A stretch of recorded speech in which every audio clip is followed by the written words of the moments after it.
អ្នកនាងគង់ច័ន្ទស្រីមុំបង្ហោះសារទាំងទឹកភ្នែកខ្នាម្ដាយកំពុងសម្រាននៅលើក្រេពេតមិនដឹងខ្លួនដោយអ្នកនាងបានត្រឹមប្រាប់មហាជនថា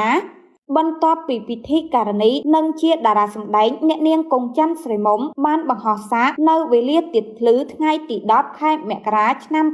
2026នេះថាជីវិតពិតជាមិនទៀងទាត់មែនពីថ្ងៃមុនសប្បាយ10ម៉ោងមុនត្រេកអរនិងលទ្ធផលការងារល្អពេលនេះបែរជាជួបរឿងបែបនេះជាមួយគ្នានោះក៏មានអ្នកលេងបណ្ដាញសង្គមជាច្រើនចូលទៅខមមិនសួរប្រងព្រាថាកើតអីអូនកើតអីក្មួយប៉ុន្តែពិធីការនីរូបនេះមិនបានឆ្លើយតបនោះឡើយ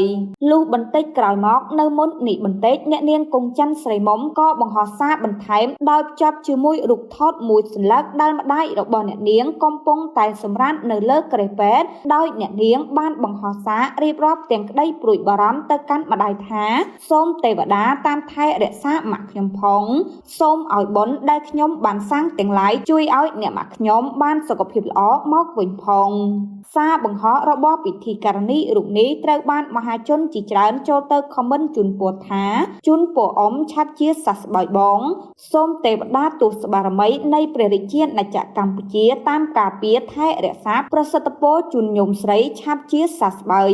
សូមទេវតានឹងជួយតាមថែរក្សាម៉ាក់បងឲ្យឆាប់ជាពីជំងឺហើយមានសុខភាពល្អមកវិញផង